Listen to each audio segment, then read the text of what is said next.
أنفسنا ومن سيئات أعمالنا من يهده الله فلا مضل له ومن يضلله فلا هادي له ونشهد أن لا إله إلا الله وحده لا شريك له ونشهد أن سيدنا ونبينا ومولانا محمد صلى الله عليه وسلم عبده ورسوله وقال الله تعالى مخبرا وآمرا إن الله وملائكته يصلون على النبي يا أيها الذين آمنوا صلوا عليه وسلموا تسليما اللهم صل على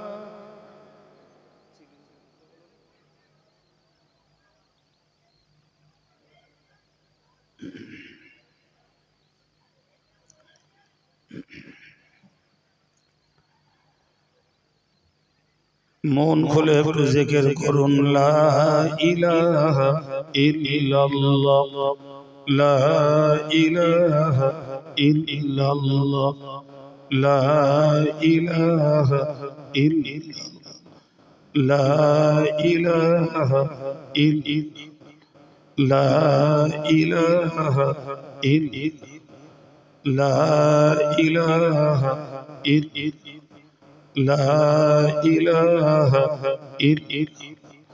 لا إله إلا الله محمد رسول الله اللهم صل على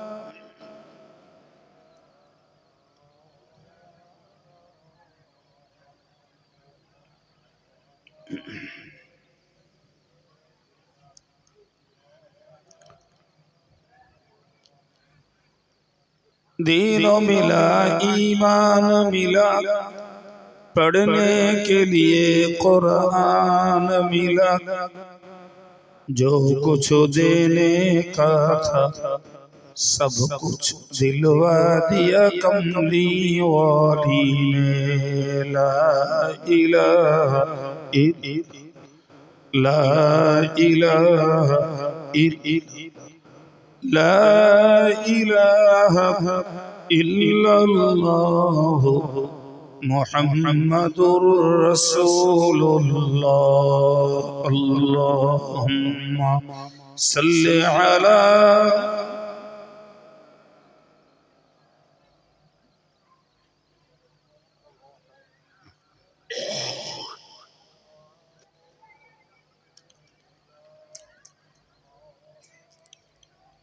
तौहीद का डंका आलम में बजवा दिया कमली वाली ने पी पी के पियाले कौसर के लौटेंगे मजाजी भर भर के इन्ना अअतैना कल कौसर फरमा दिया कमली औले को ला इलाहा ला इलाहा ला इलाहा इल्लल्लाह मुहम्मदुर रसूलुल्लाह अल्लाहुम्मा सल्लि अला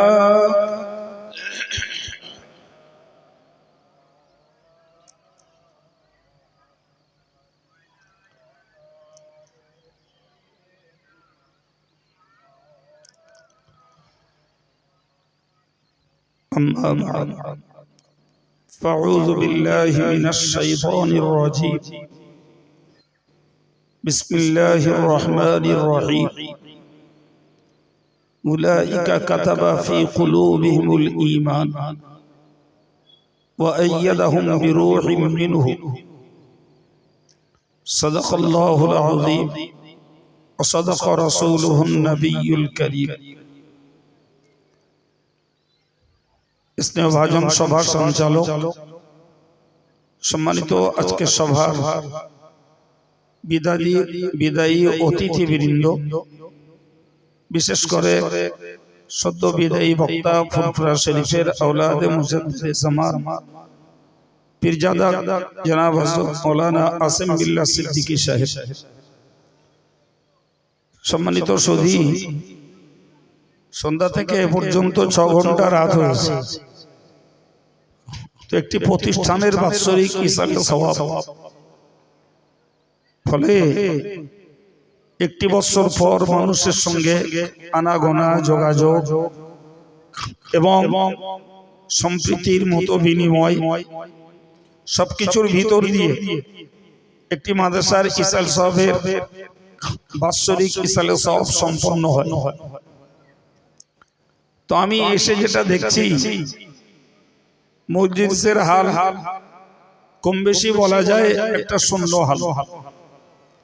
ব্যাপারটা খোঁজ নিয়ে জানতে পারলাম যে প্রথমত একটু ঠান্ডা তো আছে, দ্বিতীয়ত অনেক ভাইরা এখন খাওয়ার পথে ব্যস্ত।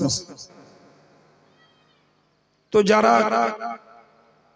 খাওয়ার জন্য গেছেন, তো তারা তো খাওয়া কমপ্লিট না করে আর ফিরবেন না। খাওয়া কমপ্লিট হলে মজলিসে ফিরবেন না বাড়ি ফিরবেন, সেটারও ব্যাপার আছে। তো আমি একটা অনুরোধ করছি, আমি লম্বা সময় কথা বলবো, আমার নিজস্ব ভারসাম্যও নেই, আর এই পরিবেশকে নতুন করে গড়তে চেষ্টা করব, এ মানসিকতাও আমার নেই। তবে আমি এতটুকু অনুরোধ করছি, দোকান পাশারিতেও যথেষ্ট ভিড় আছে, আমি এদিক দিয়ে এসেছি, তা আমার নজরে পড়েছে।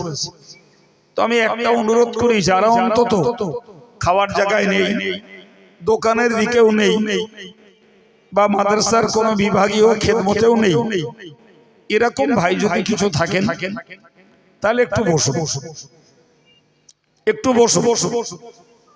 দেখুন, এই মজলিসটা এটা খেলনা নয়, এটা তামাশা নয়, এই মজলিসটা গোনা মাফির মজলিস, এই মজলিসটা সওয়াব অর্জনের মজলিস, এই মজলিসটা আল্লাহ পাকের রহমত পাওয়ার মজলিস, এই মজলিসটা ফেরেশতাদের দোয়া পাওয়ার মজলিস, এই মজলিসটা কিছু তাজা টাটকা জ্ঞান সংগ্রহের মজলিস।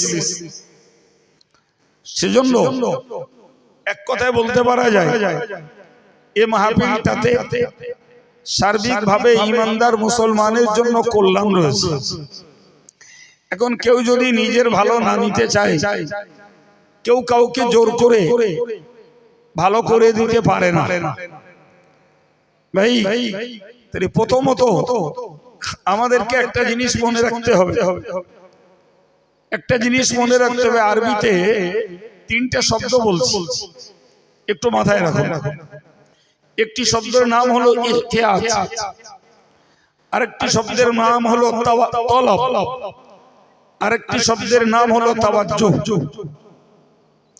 আবার আরেকবার বলছি, মোবাইল তো এক বাক্যে মুখস্থ করে নিয়েছে, আমাদের মুখস্থ করতে একটু সময় লাগে। তো আরেকবার বলছি, একটা শব্দের নাম হলো ইহতিয়াজ, আরেকটা শব্দের নাম হলো তলব, আরেকটা শব্দের নাম হলো তাওয়াজ্জুহ। এই ছোট্ট 3টে শব্দের আপনাদের কাছে একটু হালকা করে আমি ব্যাখ্যা করে শোনাচ্ছি। ভাই প্রথমত মনে রাখুন, ইহতিয়াজ মানে হলো নিজের প্রয়োজনে নিজের মুখাপেক্ষী হওয়া। বাংলা মুখস্থ করে ফেলুন, নিজের প্রয়োজন নিজের জরুরত মেটানোর জন্য মুখাপেক্ষী হওয়া। ভাই এই শব্দটার যদি ব্যাখ্যা আমি এই মজলিসটায় বসে দিই, তাহলে এই মজলিসটা ভাই আলেমদের জ্ঞান প্রচারের একটা মজলিস। তো জ্ঞান প্রচারের মজলিসে বসবে তারাই যাদের জ্ঞানের চাহিদা আছে, যাদের জ্ঞানের প্রতি অভাব আছে, জ্ঞান যারা প্রয়োজন মনে করে তারাই এর মুখাপেক্ষী হয়। প্রিয় ভাইরা আমার, আমি আবার আপনাদেরকে বলছি, একটা হলো ইহতিয়াজ। আগে আপনাকে ভাবতে হবে আমি জ্ঞানের অভাবী কিনা।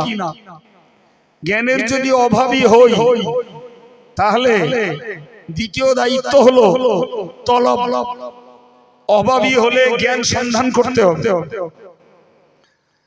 তাহলে একটা হলো ইহতিয়াজ, তার মানে মুখাপেক্ষী, আমি অভাবী, আমার জ্ঞান নাই, ফলে জ্ঞান জোগাড় আমার দরকার আছে।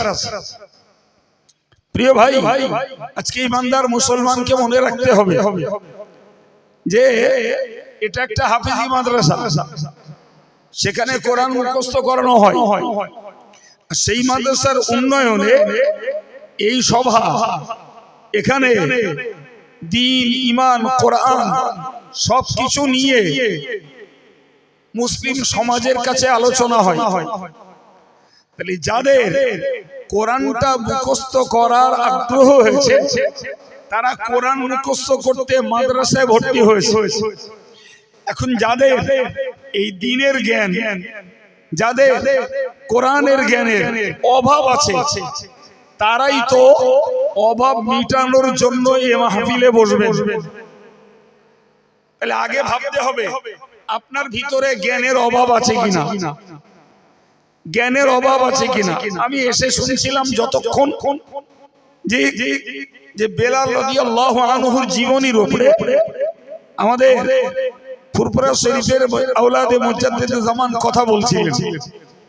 ভাই, তো যাদের নসিবে ছিল তারা শুনেছেন।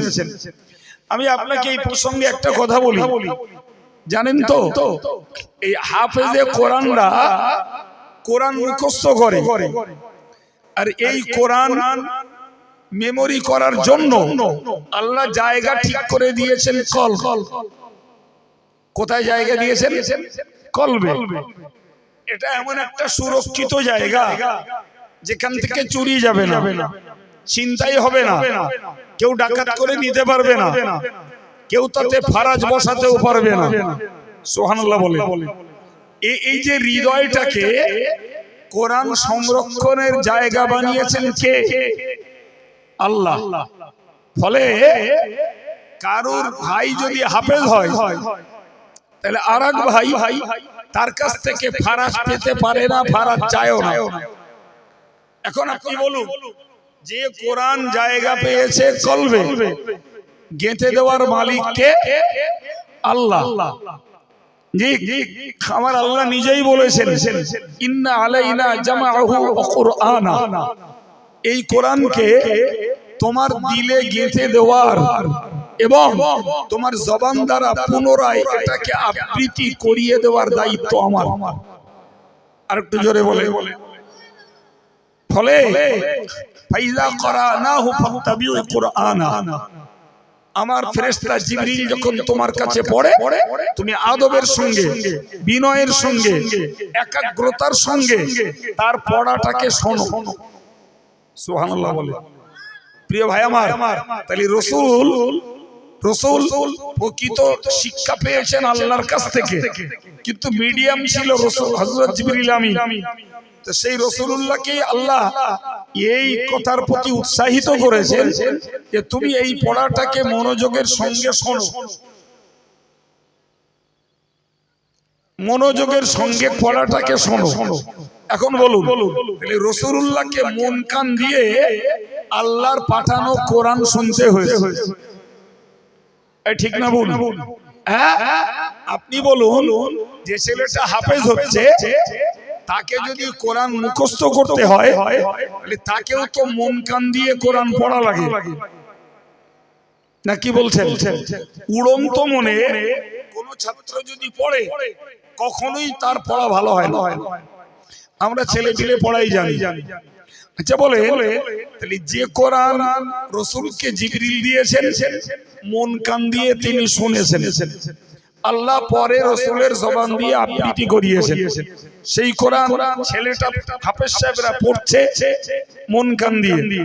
ভাই সেই কোরআনের বয়ান শুনতে বসেছি আমরা, তাহলে মন কান দেওয়ার দরকার আছে না নেই? জোরে বলে। ওই ছেলেরা যে মন কান দিয়ে কোরআন পড়ছে, এই মজলিসের ছাত্রদের এর থেকে অনেক গাঢ় মন কান দেওয়া দরকার। কারণ ওদেরকে বুঝে পড়তে হয় না, ওদেরকে মুখস্থ করলেই মিটে যায়। শুনতে পাচ্ছেন কথা ঠিক বলছি না ভুল বলছি? ওদেরকে কি করলে মেটে? মুখস্থ করলে মিটে যায়, ওদের বুঝতে হয় না। কিন্তু এই মজলিসটা মুখস্থ করলে হয় না, শুধু এটাকে বুঝতে হয়,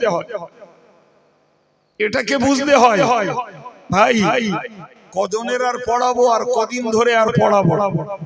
জি আজকের এই পরিবেশ এসছে পড়াচ্ছি যে একটা হাফেজ সাহেবকে কোরআন মুখস্থ করার জন্য যতটা মনোযোগ দিতে হয়, একজন দ্বীনের ইলম অর্জনকারী মুসলমানের জন্য তার থেকে অনেক অনেক বেশি মন কান দিতে হয়। কারণ ওইটা হলো মুখস্থ বিদ্যা, আর এটা হলো জ্ঞান চর্চার বিদ্যা। দুটো এক নয়। প্রিয় ভাই আমার, গাঁথার জায়গা সেই খলবে। সম্মানিত ভাইরা আমার, ভালো করে ভেবে বলুন, হাফেজ সাহেব কোরআন গাচ্ছে তার দিলে, রাসূলুল্লাহ কোরআন গেতেছেন তার দিলে। দুনিয়ার ইমানদার মুসলমান যারা, এদেরকে যদি সত্যকারের জ্ঞান সংগ্রহ করতে হয়, এটাকেও গাইতে হয় তার দিলে। আপনি বলুন, বেলাল রাদিয়াল্লাহু আনহুর জীবনী শুনছিলেন, আল্লাহর কোরআন বলেছে উলাইকা কাতাবা ফি কুলুবিহিমুল ঈমান। নবীর সাহাবী যারা, তারা তাদের ঈমানটাকে অন্তরে লিখেছে। একটু জোরে বলে।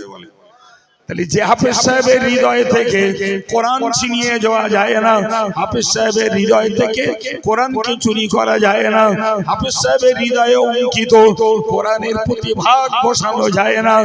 ও ভাইরা আমার, মুসলমানের ছেলেরা মেয়েরা, বেলালের অন্তরে ঈমান খোদাই করা, বেলালের অন্তরে ঈমান আঁকা, ওই ঈমান উমাইয়া কেমনে পার করে দেবে?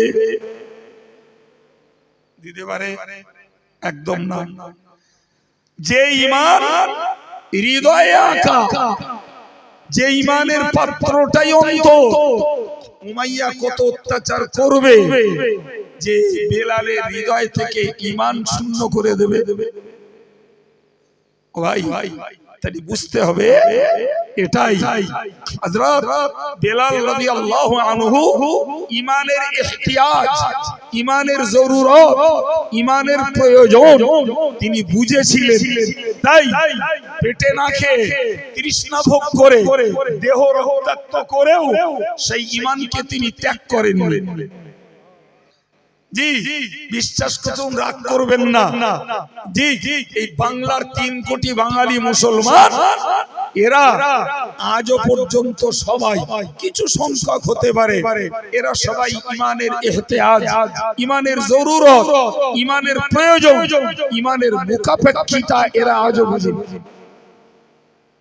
আজও বুঝেনি। যতই ফুরফুরা পীরের বাচ্চা, মুজাদ্দিদের আওলাদ যতই বেলাল বেলাল করুক, জি ভাই যে কজন শোনা শুনছে, বাকি যারা খেলার তালা খেলছে, চিল্লানো যারা চিল্লাচ্ছে, যারা খাবার জরুরত তারা খাচ্ছে। জি তাহলে মুসলমানকে আগে এই কথাটা মাথায় রাখতে হবে যে ঈমান আমার প্রয়োজন আছে না নাই। হ্যাঁ সম্মানিত ভাইরা আমার, যারা আছে বলছেন, তারা তো নিয়মের কথা বলছেন, অবশ্যই ঈমানের প্রয়োজন আছে। কিন্তু যারা ঈমানের দাবিদার হয়ে ঈমানের গণ্ডির বাইরে যারা চলছেন, এদের ঈমানের প্রয়োজন কতটা একটু ভাবা দরকার। একটু ভাবা দরকার।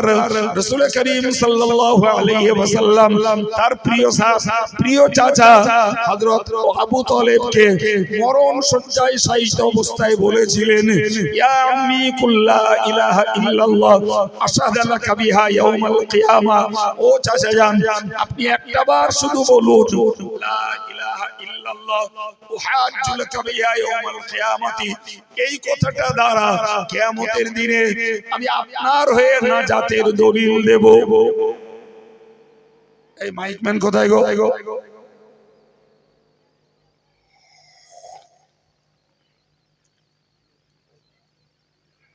কি বলেছি প্রিয় ভাইয়ের আমার দিকে তাকান। কি বলেছি যে রাসূলুল্লাহ আবু তালেবকে বললেন, রাসূলুল্লাহ আবু তালেবকে বললেন একবার বলুন লা ইলাহা ইল্লাল্লাহ। ওই কথাটাকে দলিল ধরে কিয়ামতের দিনে আমি আপনার পক্ষে আল্লাহর কাছে ওকালতি করে নাজাত করাবো।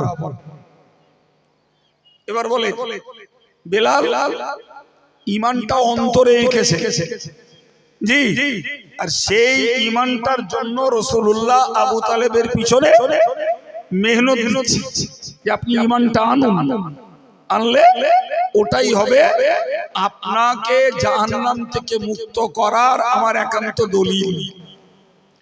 ও মুসলমানের ছেলেরা মেয়েরা, একটু মাথায় রেখে দিন না, আমি আপনাকে বলবো তাহলে ঈমানের কতটা প্রয়োজন। তামাম জীবন আবু তালেব শিরক করেছে, তামাম জীবন আবু তালেব কুফরি করেছে, এরপরেও সেই আবু তালেব কেবল মরণ শয্যায় কেবল ঈমানটুকু আনলে পরে তাকে জাহান্নাম থেকে নাজাত করাবেন বলে রাসূলুল্লাহ আশা ব্যক্ত করলেন। হে প্রিয় ছেলেরা, জওয়ানেরা, পর্দার মায়েরা, একটু ভেবে বলবেন, আমি আপনার কাছে জিজ্ঞাসা করছি, তাহলে একজন মানুষের জীবনের ঈমানের প্রয়োজন আছে না নাই? বলেন বলেন। তার নামে কি শুধু লা ইলাহা ইল্লাল্লাহ পড়া? আপনি জানেন যাদেরকে সুপারিশ করে আল্লাহ, সুপারিশ করে রাসূলুল্লাহ জাহান্নাম থেকে নাজাত করিয়ে জান্নাতে নিয়ে যাবে, আমি ইমাম বুখারীর বর্ণিত চারটি পর্যায়ে বলছি। নাম্বার 1, যাদের দিলে থাকবে একটা জব পরিমাণ ঈমান। দ্বিতীয়, যাদের দিলে থাকবে একটা গম পরিমাণ ঈমান।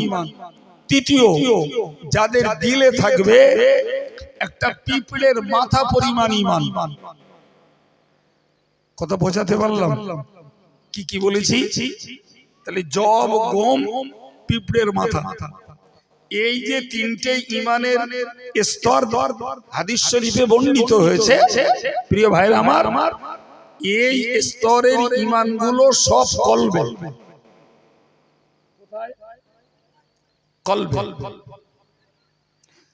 তার পরিমাণটা রাসূল নিজে বললেন, জব পরিমাণ ঈমান থাকলে সুপারিশ করে জান্নাতে নিয়ে যাবে, গম পরিমাণ ঈমান থাকলে সুপারিশ করে জান্নাতে নিয়ে যাবে, এবং পিঁপড়ের মাথা পরিমাণ ঈমান থাকলে সুপারিশ করে জান্নাতে নিয়ে যাবে।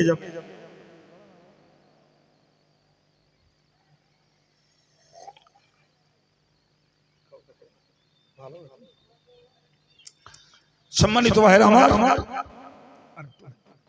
সম্মানিত ভাইরা আমার, এই যে তিনটে পর্যায়ে হয়ে গেল, তো 4 নম্বরে কি বলা আছে জানেন? সহিহ বুখারীর বর্ণনায় বলা আছে 4র্থ নম্বরে, ঈমান যাদের কলবে পৌঁছায়নি, এরা শুধু মুখে বলেছিল লা ইলাহা ইল্লাল্লাহ, এই লা ইলাহা ইল্লাল্লাহ এইটুকু বলার কারণে 4 নম্বরে নবী পাক সুপারিশ করে এদেরকেও জান্নাতে নিয়ে যাবে। আমি একটা কথাই আপনাদের অন্তরে দৃঢ়তার সঙ্গে গেঁথে নিতে অনুরোধ করছি, সেটি হলো ঈমানের ইহতিয়াজ, ঈমানের জরুরত, ঈমানের প্রয়োজনটুকু, ঈমানের লোভটুকু, ঈমানের আকর্ষণটুকু অন্তত মুসলমানের হৃদয়ে থাকা দরকার। না কি বলছেন? ওটাই নাই, ওটাই নাই। ওটাই যদি থাকতো প্রচুর মুসলমানকে দেখা যেত যে দোকান বাদ দিয়ে মজলিসে বসবো। মুসলমানকে দেখা যেত যেখানে কোরআনের জ্ঞান চর্চা হচ্ছে আমরা ফুল বলি আমি বকে যাচ্ছি। যদি জ্ঞান আমার সংগ্রহ করতে হয় তাহলে হাফেজ ছাত্রদের মনোযোগের তুলনায় মেয়ে আর বড় শ্রোতাদের মনোযোগ আরো বেশি দরকার। জি, যদি ইমানের জরুরত এরা বুঝতো তাহলে বলতো দুপুরে খেয়েছিলাম পেট খালি হয়েছে, রাত্রি খাবো সকালে খালি হবে। জি, কিন্তু এই জ্ঞানের খোরাকটা খাবো মরণ পর্যন্ত, মরণের পরেও কবরে এই জ্ঞান আমার সঙ্গে থাকবে, এটা হজম হবে না। ফলে পেট ভরানোর খাবারের তুলনায় মুসলমানের কাছে জ্ঞান খোরাকের মূল্য বেশি হতো। জি, আজকে সবাই আসছি ভাই, তো আমি 9টা বাজে এখন খাবো কেন? 12টা 12:30 নাগাদ জলসা শেষ হয়ে যাবে। তো অন্যদিন তো টাইমলি খাই। আজকে ইসলামের পথে এসেছি, আল্লাহর রাস্তায় এসেছি, ইমানের জ্ঞান নিতে এসেছি, দ্বীনের জ্ঞান নিতে এসেছি। আজকে না হয় একটু লেটে খাবো। তবে তো বোঝা যেত যে এ জাতির কলিজায় ইমানের ইহতিয়াত, প্রকৃত ইমানের জ্ঞানের প্রতি মুখাপেক্ষিতা, জ্ঞানের জরুরত, ইমানের প্রয়োজন এরা বুঝেছে। কথা বলে এরা এসছে জ্ঞান গাছতলায়, জ্ঞান সংগ্রহের জায়গায়, কিন্তু না বাবা, এদের নিয়ত আলাদা। এরা এসছে ঘুরবে ফিরবে, গল্প করবে, খাবার খাবে, দোকানে যাবে, বয়ফ্রেন্ড আছে বা গার্লফ্রেন্ড আছে সেগুলো সামলাবে। আর মেয়েরা যারা বসছে এক জায়গায়, কত যা, কত চাচি, কত বউ, কত দাদি নানি, জি সব একসঙ্গে হয়েছে। সবাই একে অপরের সঙ্গে পরিচয় নেবে আর পাগড়ি পরালি খেলনা দেখে চলে যাবে। কিচ্ছু বলেন সত্যি না মিথ্যে? আমি তো স্টেজ নিয়েছি 8 ঘন্টা হয়ে গেল, আর 8 ঘন্টা ধরে শুনছি গেঁজাচ্ছে। কি করতে এসছে এরা বাড়ি থেকে? কে এদের আসতে বলেছে? এই যে মেয়েগুলো আমি 8 ঘন্টা ধরে শুনছি এরা গেঁজাচ্ছে, এক কণ্ঠে না বহু কণ্ঠে। তাহলে এরা এলো কেন? কে বলেছে এদের বাড়ি থেকে রাস্তায় উঠতে? কে বলেছে প্রবঙ্গ মাদ্রাসা ঠান্ডা খেতে? কে এদেরকে বললো যে তোরা যা জলসার নামে এখানে একটা পাপ জড়ো করে আয়?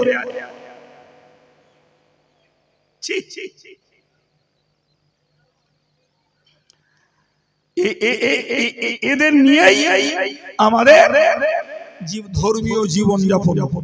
এ দুঃখ রাখার জায়গা আছে? প্রিয় ভাই আমার, আমি কি বোঝাচ্ছিলাম বলুন? বোঝাচ্ছিলাম ইহতিয়াজ, যার বাংলা মানে হলো মুখাপেক্ষিতা। আমার আগে ভিতরে ইমানের চাহিদা থাকা চাই, আমার ভিতরে আগে জ্ঞানের চাহিদা থাকা চাই। প্রিয় ভাই আমার, সম্মানিত ভাইরা আমার, অভাব যার আছে, অভাব কোথা থেকে মিটবে সে খোঁজ নেবে। ও ভাইরা আমার, নবী বলেছেন মান কানা আখিরু কালামিহি লা ইলাহা ইল্লাল্লাহ ফাদাখালাল জান্নাতা। হুজুর বলেছেন, ও সাহাবীরা তোমরা মনে রাখো, যার শেষ বাক্যটা হবে, শেষ কথাটা হবে লা ইলাহা ইল্লাল্লাহ, ওই লোকটা জান্নাতে প্রবেশ করবে। হে মুসলমানের ছেলেরা, মেয়েরা, যুবক যুবতীরা, একটু মাথা খেলিয়ে দেখুন না, আপনার আমার মরণ দুয়ারে যদি কলেমা জারি হতে হয়, মরণ দুয়ারে যদি কলেমা পড়ে মরতে হয়, কলেমাকে নিয়ে যদি ওপারটায় যেতে হয়, তাহলে নিশ্চিত মনে রাখা দরকার বাকি জীবনটা কলেমার চাহিদার উপরে নিজের জীবনটাকে তো দাঁড় করাতে হবে। শুধু শুধু সারা জীবন গেজেড়ে বকা বকে যাব, গালি দিয়ে যাব, সমালোচনা করে যাব, অনর্থক কথা পড়ে বলবো, হাসি ঠাট্টা রহস্যে জীবন কাটাবো, কিংবা মিথ্যাচারিতা করব, পর সমালোচনা করব, গীবত গিল্লা করব এবং গান গাইব, অথবা বলতে পারা যায় চিত্র যাতে চিত্র উৎকর্ষ করার জন্য যত হাসানো কথাবার্তা তাই পরে গাইব আর শুনবো। একটু বলেন না, ওই মুখ থেকে মরার আগে কেমনে কলেমা বেরোবে? ও জবান তো মিথ্যা কথা বলা জবান, ও জবান তো গালি দেওয়া জবান, ও জবান তো সমালোচনা করা জবান, ও জবান তো অনর্থক কথা বলা জবান, ও জবান তো অভিশাপ দেওয়া জবান, ও জবান তো রীতিমতো বলতে পারা যায় কুৎসা রটনার জবান। ওই জবানে ইমানের কলমা কেমনে বের হবে? বেলালকেও মাইয়া লোক দিয়ে মারিয়েছে, তারপরেও তার জবান থেকে আহাদ শব্দ, আল্লাহ এক শব্দ বেরিয়েছে, তার মুখ থেকে বেরিয়েছে লা ইলাহা ইল্লাল্লাহ। ও মুসলমানের ছেলে মনে রাখুন, বেলালের কলবে ঈমান খোদাই করা ছিল, তাই তো মুখ দিয়ে বেরিয়েছিল, কিন্তু আমাদের কলবে ঈমান নেই, জবানেও লা ইলাহা ইল্লাল্লাহর বুলি নেই, রয়েছে লা ইলাহার বিরোধী বুলি। তাহলে এই জবানে কেমনে কলেমা বেরোবে? আর এ জাহান্নামে যে লা ইলাহা ইল্লাল্লাহ বলার বরকতে রাসূলের সুপারিশে কেমনে জান্নাতে যাবে? কি করে যাবে?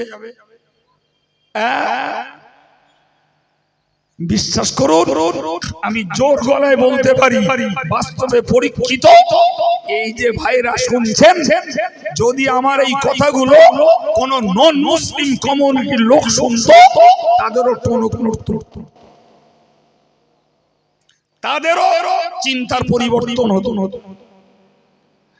আল্লাহ শুকর, একাধিক জায়গায় ওয়াজ করে বুঝেছি, জি আদার্স কমিউনিটির লোকেরা তারা প্রশংসা করেছে, পয়সা দিয়ে গেছে, জলসা কমিটিকে বলেছে যে এই বক্তাটার আবার এলো, আমি আবার শুনবো। কথা বুঝতে পারেননি? আমি ছাড়া আরো অনেক বক্তা থাকতেই পারে, আমার যেটা জানা তাই বললাম। লজ্জাস্কর কথা যে আমাদের মধ্যে ইহতিয়াজ নেই, পিপাসা নেই। জি আমি কথাটা বলি, পানির টান হলে কলের কাছে যাওয়া লাগবে, হাতে তসবিহ নিয়ে কল কাছে আয় পানি খাবো, কল কাছে আয় পানি খাবো, কল কাছে আয় পানি খাবো, তুমি বুক ফেটে মরে যাবে, পানি তোমার কাছে যাবে না,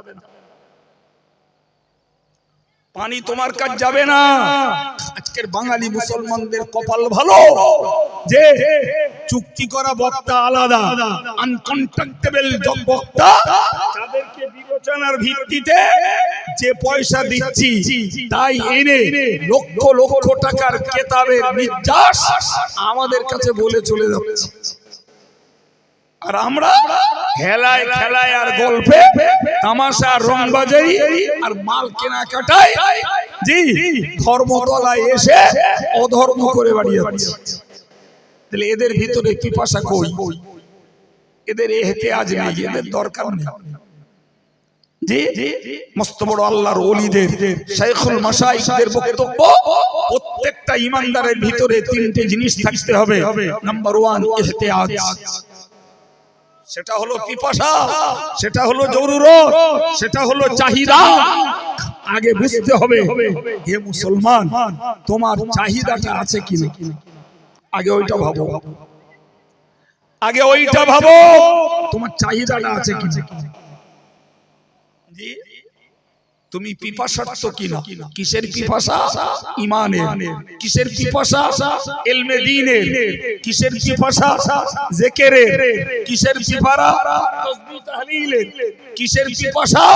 কলবের সাফাইয়ের। কিসের পিপাসা? আধ্যাত্মিক সাধনার। কিসের পিপাসা? আল্লাহর প্রেম লাভের। কিসের পিপাসা? নবী ভক্তের। কিসের পিপাসা? জাহান্নাম থেকে বাঁচার।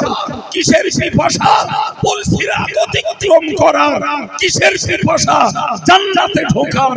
এই পিপাসা যদি তোমার মধ্যে থাকে তাহলে নিশ্চিত আব্দুল কাইয়ুমের এই কথা তোমার পিপাসা মেটার ওসিলা হবে।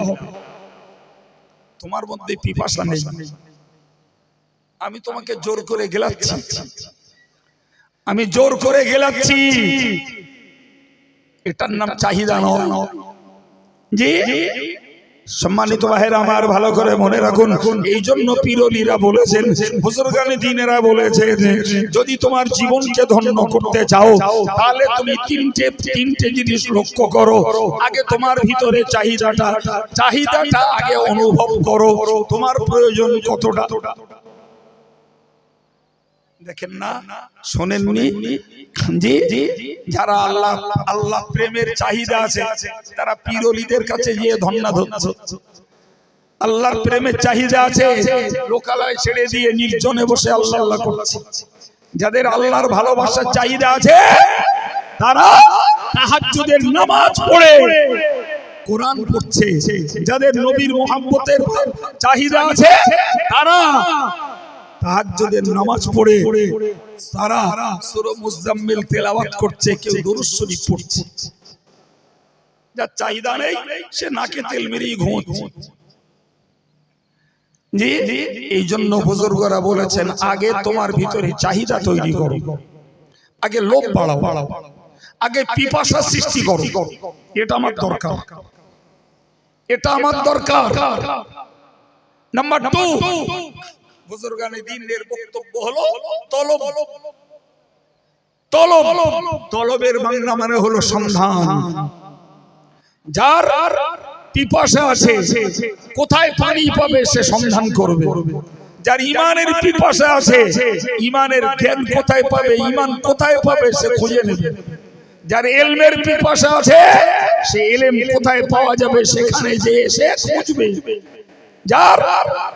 যার কলবে সাফাইয়ের পিপাসা আছে, কোথায় গেলে আমার হৃদয়ের ময়লা দূর হবে সে সেখানে যাবে। যার আল্লাহ রাসূলের প্রেমের পিপাসা আছে সে মুহাব্বতের মানুষের কাছে ধন্না ধরবে। যার পিপাসা আছে আল্লাহ আমায় ভালোবাসুক, কোন সময়ে আল্লাহর সঙ্গে সম্পর্ক করলে আল্লাহর ভালোবাসা পাওয়া যায় সে সময় খুঁজে সে বেড়াবে। জি প্রিয় ভাইরা আমার, আমি আপনাকে বলছি ইহতিয়াত, আগে চাই পিপাসা। নাম্বার 2 তলব, অনুসন্ধান। নাম্বার 3 তাওয়াজ্জুহ। যদি তোমার ভিতরে পিপাসা থাকে, তুমি যদি সন্ধান করে পাও, তাহলে 3 নম্বরে তোমার ডিউটি হলো মনোযোগ দাও। মনোযোগ ছাড়া স্কুলের খাতায় অ্যাটেন্ডেন্সের নাম তুলে লাভ হবে না।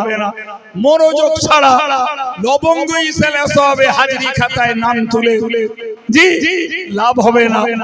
যদি তুমি তাওয়াজ্জুহ না দাও, মনোযোগ যদি না দাও, নিশ্চিত করে মনে রাখো এই বডিটা নামাজে দাঁড় করিয়ে লাভ নাই। মনোযোগ যদি না দাও তাহলে নিজের কলবের প্রতি তুমি এতটা আকৃষ্ট হও, কলব 70,000 পর্দা দিয়ে ঘেরা, 70,000 পর্দা ভেদ করে তোমার খেয়ালকে ওই কলবের ভিতরে গেড়ে দাও, তুমি নিশ্চিত আল্লাহ পাকের খাস নিয়ামত আর তাওয়াজ্জুহ পেয়ে যাবে। না রয়েছে তোমার কাছে পিপাসা, না রয়েছে সন্ধান, না রয়েছে মনোযোগ, তুমি কেমনে হতে পারো আল্লাহওয়ালা? কেমনে হতে পারো তুমি রাসূলওয়ালা? কেমনে হতে পারো ঈমানওয়ালা? কেমনে হতে পারো আমলওয়ালা? কেমনে হতে পারো নাজাতওয়ালা? সবটাই বৃথা। তোমার কাছে পিপাসা নাই, তোমার কাছে অনুসন্ধান নাই, তোমার মনোযোগ নাই, কি হবে? কি হবে? বিশ্বাস করুন আব্দুল কাইয়ুম যা বলছে, জি এটা আম মজলিসের কথা নয়, এটা খাস মজলিসের কথা। তা আমি বুঝিয়ে নিয়েছি এই যে কটা লোক সামনে আছে এই কটাই আমার শ্রোতা ছাত্র, আর বাকিগুলো সব স্কুলে হাজিরিতে বাজারে ঘরে ঘরে দেখেন না যে ছেলে লেখাপড়া শেখে না বাড়িতে যায় স্কুলে যাওয়ার নাম করে ফার্স্ট পিরিয়ডটা করে ঝেড়ে দেয় স্যার, এরপরে ওর আর খোঁজ নেই। ও এখন বাইরে, এখন ফ্রেন্ড খুঁজে বেড়াচ্ছে, ও এখন তাস খেলে বেড়াচ্ছে, জুয়া খেলে বেড়াচ্ছে, ও কোথায় কোন টুর্নামেন্ট হচ্ছে তাই বেড়াচ্ছে। জি জি লেটে বাড়ি গেল, খেলা কোথায় ছিলি বলে আজকে শেষের পিরিয়ডটা একটু লেট করে এসে রে স্যার, অথচ ফার্স্ট পিরিয়ডে হলো শুধু হাজির দেওয়ার জন্য, বাকি একটা পিরিয়ডেও নেই। বিশ্বাস হচ্ছে আমার কথা? ভাই সত্যি কথা বললি না, থুতু উপরে বললি নিচে মুখে পড়ে তো। জি এই মঞ্চ কাঁপাচ্ছে, এরকম বড় বড় হুজুর আমি অনেক চিনি, এই মঞ্চ কাঁপানো বড় বড় অনেক হুজুর চিনি। জি অনেক হুজুর ভাই এখন এখানে বসে অনেক বড় বক্তা, অনেক বড় হুজুর, কিন্তু তাদের স্টুডেন্ট লাইফ কি ছিল আমি সব জানি। এখানে এসে কেউ পীর হয়েছে, কেউ পিজ্জাদা হয়েছে, কেউ মাওলানা, কেউ মুফতি, কেউ হয়েছে কোকিল কণ্ঠী, কেউ হয়েছে সাইদি কণ্ঠী, কেউ হয়েছে যুগোপযোগী, কেউ হয়েছে অনম তেজস্বী, কেউ হয়েছে বক্তা সম্রাট, কেউ হয়েছে আশেকে রসুল, অনেক কিছু কিছু। এখানে বসলি তো ডিগ্রি লাগে না, এ তো ডিগ্রি দিয়ে দেয়, মাঠ পাস, ঠেলা পাস, ট্রেন পাস, কোদাল পাস, জি কাস্তে পাস, এরাই সব দিয়ে দেয় ডিগ্রি। ভুল বলছে মনে হচ্ছে, এ মজলিসের ডিগ্রি পাওয়া যায়। লবঙ্গরা দিলে, তারপর দিন কুশোডাঙ্গারা দিলে, তারপর দিন দিলে ভাজুড়েরা, তারপর দিন দিলে বেরিয়েবৌরা, তারপর দিন গাছারা, তারপর দিন বসিরহাটেরা, তারপর দিন দিলে কলকাতা, তারপর দিন হয়ে গেল সারা পশ্চিম বাংলা। কথা বলে সুতরাং অ্যাটেন্ডেন্স দেওয়ার কাজ না বাবা, অ্যাটেন্ডেন্স দিলে হবে না, চাই চাহিদা, চাই সন্ধান, চাই মনোযোগ। এমনি আমার আল্লাহ বলেন ওয়াইযা কুরিয়াল কুরআন ফাসতামিউ লাহু ওয়া আনসিতু লাআল্লাকুম তুরহামুন। কোরআন যখন তেলাওয়াত হয় তোমরা ওটাকে শোনো। আরবি দুটো শব্দ, একটা হলো আস-সামউ, এর নাম শোনা, আরেকটা শব্দ আল ইস্তিমা, এর নাম শোনা। জি তো এই দুটো শব্দের পার্থক্য হলো আস-সামউ শব্দটার মানে হলো কান দিয়ে শোনা, জি, আর ইস্তিমা শব্দটির অর্থ হলো মন আর কান দুটোর সমন্বয়ে শোনা। আল্লাহ বললেন যেখানে কোরআন পড়া হয় সেখানে তোমরা মনোযোগের সঙ্গে শোনো, ওয়ানসিতু আর নীরবতা অবলম্বন করো, চুপ থাকো, জি চুপ থাকো, মুখ বন্ধ করো। লাআল্লাকুম তুরহামুন, আশা করা যায় তোমাদের উপরে আল্লাহর রহমত বর্ষিত হবে। আমরা মনোযোগ নেই, চুপচাপ নেই, খালি উল্টে বলতে হবে লাআল্লাকুম তুরহামুন, তোমাদের উপরে আল্লাহর গজব নাজিল হবে। না কি বলবেন? চুপ থেকে শুনলে রহমত, চুপ না থেকে শুনলে উল্টোটা হবে না, হবে না, হবে না। বলেন বলেন, একদম একদম।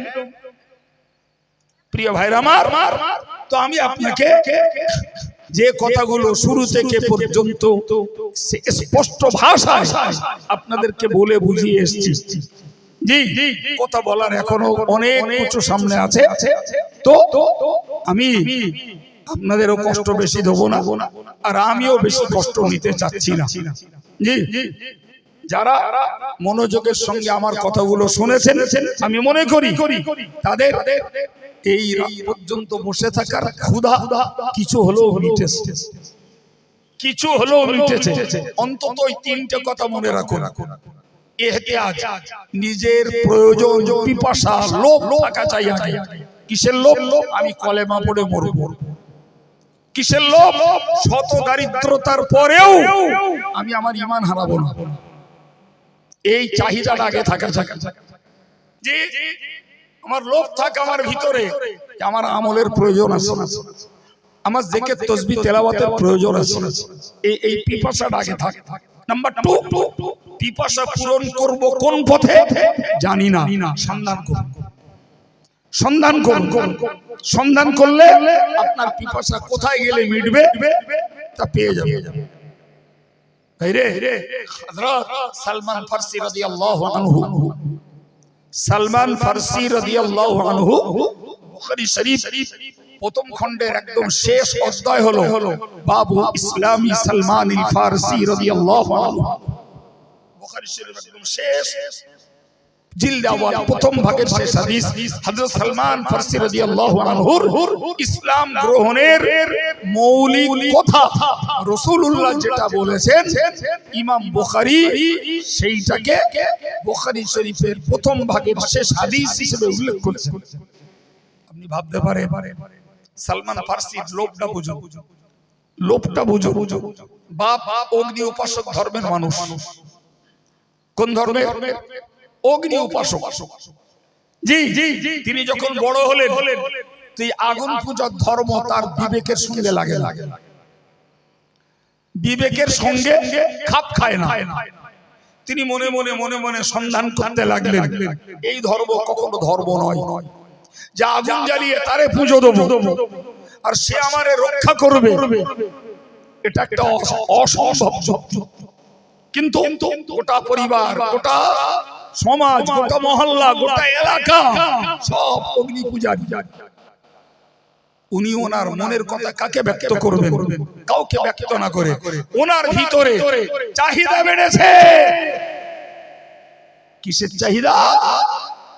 চাহিদা বেড়েছে যে আমাকে প্রভুর সন্ধান করতে হবে, যার প্রতি ঈমান আনবো আমি, যাকে বিশ্বাস করব তার সন্ধান চাই। খুঁজতে এক খ্রিস্টান পাদ্রীর কাছে গেলেন।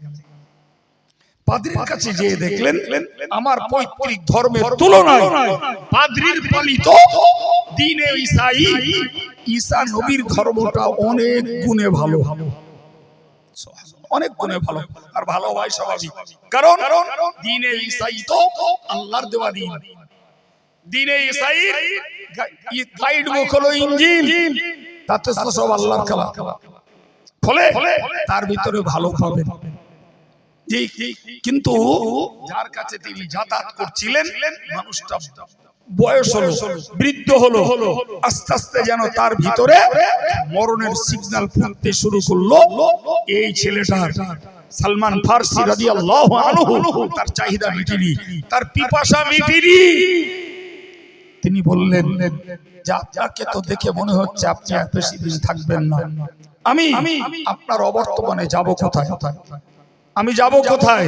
আমি আপনার কাছ থেকে যা পেয়েছি তা আমার মনের খোরাক যদিও, তবে তা যথেষ্ট নয়। সম্মানিত ভাইরা আমার, খ্রিস্টান পাদ্রী কথাটাকে লুকিয়ে রাখতে পারলেন না। তিনি বললেন, ও বাবা সালমান, তুমি মনে রাখো তুমি যে ধর্মে ছিলে ওটা কোনো ধর্ম নয়। এখন তুমি যে ধর্মে দীক্ষা নিয়েছো এটা ধর্ম বটে, কিন্তু এটার স্থায়িত্ব বেশি দিন নাই। প্রকৃত ধর্ম যার নাম হলো ইসলাম তো বটেই, তার প্রচারক প্রবর্তক হলেন মুহাম্মদুর রাসূলুল্লাহ সাল্লাল্লাহু আলাইহি ওয়াসাল্লাম। তার কাছে তোমার যাওয়া লাগবে, তার প্রতি ঈমান আনা লাগবে এবং ওই উপরেই তোমার মরা লাগবে। তবেই তুমি আল্লাহকে পাবে, তবেই তোমার জান্নাতের পিপাসা মিটবে। কিতাব লেখক লিখেছেন আশ্চর্য ব্যাপার। একজন বলেছেন ঐতিহাসিকদের মতভেদ, সালমান ফারসির বয়স হলো 250, আর অন্য একজন বলেছেন, তারাও ঐতিহাসিক, সালমান ফারসির বয়স 350।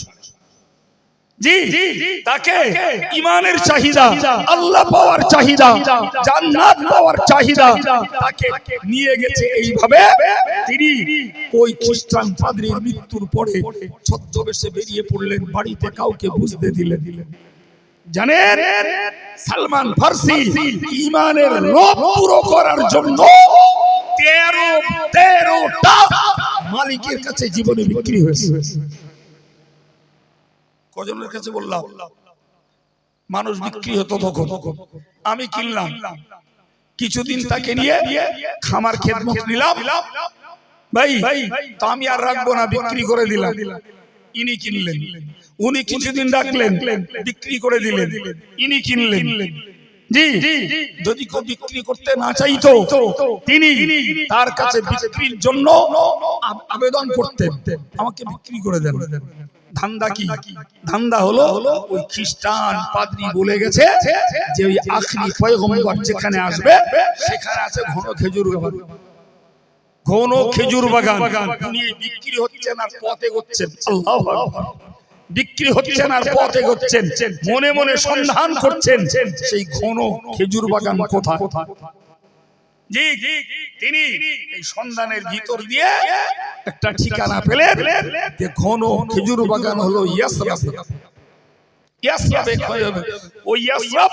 যার কোরআনী নাম আজকে সারা বিশ্ব জুড়ে, সেই জায়গার নাম মদিনা তৈয়বা, সেই জায়গার নাম মদিনা শরীফ।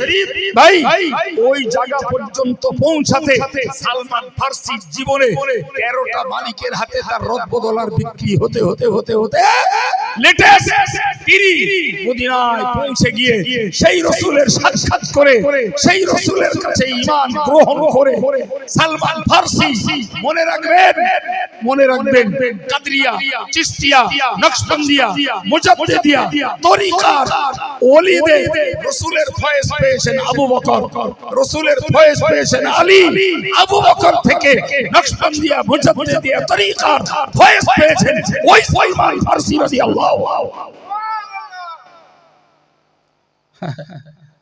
মুসলমান ছেলের হাতের পিঠে পেয়েছো না?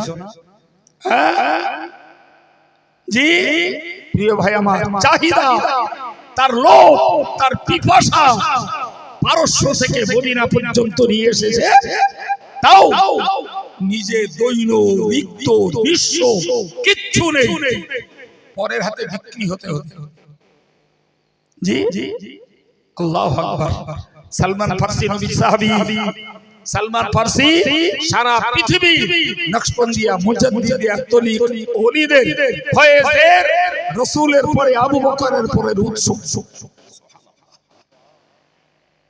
কি বুঝছেন ভাই? জি প্রিয় ভাইরা আমার, কথা শেষ করব বলেও আবার বলে ফেললাম জরুরত বোঝানোর জন্য। এখনো মাথায় অনেক কথা ভিড় জমাচ্ছে। জি তো আজকের জন্য আর নয়, যতটুকু বলেছি আবার মনে করিয়ে দিচ্ছি, জীবনে পিপাসা তৈরি করুন, পিপাসা মেটানোর জন্য সন্ধান করুন জায়গায় ব্যক্তি। জি আর যখন জায়গা ব্যক্তি পাওয়া যাবে মনোযোগ দেন, খেলনা নয়, হাজিরে খাতায় নাম তুলে দে চলে গেলেই হবে না, কিচ্ছু পাওয়া যাবে। আল্লাহ বোঝার তৌফিক দেন, বলুন আমিন। আর একটু জোরে বলেন আমিন। প্রাণ খুলে দুরূদ শরীফ আল্লাহুম্মা।